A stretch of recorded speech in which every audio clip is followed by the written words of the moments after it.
Right, let's just jump into it. It's the top 8, and this is for different reasons. It's not just necessarily the culinary skills behind it or the food itself. It's the situation and the meal as a whole. So I'm going to start at 8 and I'm going to work my way up to number 1. At number 8, coming in at number 8, we've got Joey D's blueberry pancakes. These were delicious because Joey D had took the time, and I didn't know he'd took the time to do it, to prepare all the stuff and bring it out. And we never normally do sweet stuff, so it was a lovely morning treat to have with our coffee, and one that the one that sticks in my mind, and a good little start at number 8. Number 7, sticking with the sweet theme, was when I cooked up I cooked up a couple of desserts. I was practicing doing desserts on the Bush box. I did banana with chocolate buttons in it, and then cinnamon pineapple, and it was delicious, and one that's scorched into my mind when I think about things that I've enjoyed. That's one, and I think that's the only real sort of dessert really that's on there, so big up that one in at number 7.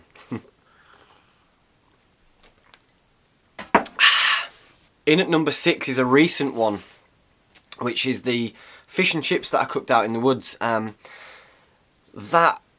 is on the list because there was a bit of forward thinking going into that one. I just went out specifically to cook it up, and I did it because it's sort of synonymous with the seaside and Whitby where I grew up, and I sort of nailed it, and it tasted delicious, so that's on there. Number 5. I hope I'm putting little graphics up on the screen when I do this, if I can be asked. I hope I've done that anyway. Note to future Hazo, do that, mate, do that. Make sure you put numbers on there because it'll look good. Because I'm flying through these. I hope I've got some stuff to interject with. I will do. Anyway, waffling, I'm not even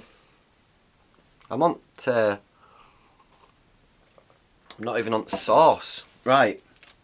Number 5 is an absolute piscatorial medley. We had a full salmon, and did it sort of traditional style, cooked it over the fire. We had sea bass, mussels. It was an absolute culinary delight, man. It was, and we just spent such a lovely day, and one that I'll remember. And that's one of the ones that Joey D said when I told him about that I was going to do this video of top 8. He said that one, and I'd forgot it slipped my mind, and I was like, yeah, that salmon was pretty cool. That was really good, in fact. Yeah, that's well worthy of being there. Number 4. Number 4 is the crayfish and steak, the surf and turf. And the reason this is up there is because I just enjoy being in water and foraging in water, and so getting the crayfish was an absolute dream. I just loved it. It was freezing and I maybe stayed in a little bit too long, but I absolutely loved it. And then just cooked it with a ribeye, just kept it really simple, and it just worked. And the things behind it as well, it was a recap on the show as your steak. So it all just sort of, it was the perfect storm really, and it made for good eating. So that's number 4. Number 3. Right, we're getting into the big boys now. Top 3. But number 3 is Joey D's sea bass that he caught when we were surviving on the coast, and we took very minimal rations. We hardly had anything because the idea was to survive on what we could catch and what we could forage. And we were fishing relentlessly, and then it was one of the last casts because the tides had shifted and we were on this rock out at the sea, and he pulled in a bass, and the elation, and I know if you're watching this, Joey D, you'll be reliving it with me now. The elation was like a lottery win. I can only imagine, just pure primal happiness, knowing that we were going to eat well and that we'd put a lot of effort into getting this fish. Many people have said that it looks a little bit small, and I agree. It might look a little bit small, and you know, I'm sorry for that, but we were sort of in a survival situation. We put ourselves in a survival situation, and yeah, and we didn't know any better really. So it was. I'm gonna say for the purpose of the video, it was bang on legal limit, and it was delicious. It wasn't. It didn't die in vain. It was really appreciated, and it was delicious. And we had that with a few limpets and some velvet crabs, and it was just a lovely, you know, no seasoning, just as nature intended. Delicious. In at number 2, and this would have been number 1 would it not have been for everything that surrounded number 1. So number 2 is the lobster that me and Joey D had in the woods, because I put a lot of work went into getting this lobster. I didn't drink. You know, I watched my boy drinking his wine and his beers, and I stayed sober because I knew I was going out into the sea and I just wanted to have a clear head. We were getting, it was, the conditions weren't great. The currents were pretty mad and visibility was low.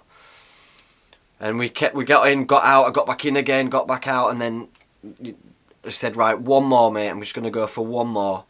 And I bagged it. I bagged the lobster. Heroically bagged this lobster, and we went into the woods and just cooked it simply over the coals. And the taste and oh man, it was just, obviously no seasoning on it, but it was delicious. The smokiness from the fire, and the whole story behind it, and the fact that the amount of hard work that went into getting it. Really appreciated that one. That is up there, one of the best meals I've ever had in my life, let alone campfire meals. And that would have been the winner for me if it wasn't for the stuff that surrounds the number 1. So coming in at number 1 on the list is the steak in Northern Monk butter sauce that I cooked when I did the Shows You Steak challenge. Not only it was a good quality meat and a good quality cut, the butter sauce with the beer reduction and stuff just really made it. And it's everything.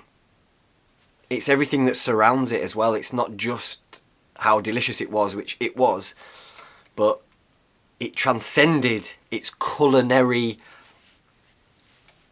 delights, because it went on to become it went viral, and it went global, and from the amount of messages that I got from it, it really did help people. If it would have still gone viral and helped so many people, then it's still getting in. It doesn't matter whether it's a steak or whether it's like a deep fried Cadbury's cream egg. It just so happens it was also very delicious, and I'm very proud of that one, and I'm very humbled by the support for it, and I'm touched at how many people it helped, and still continues to help people. You know, I was tagged just the other day in something to do with the Shows You Steak challenge, which just, it's pretty humbling. It's pretty amazing, and so it has to be number 1. It just has to be number 1. The best campfire meal that I've had so far.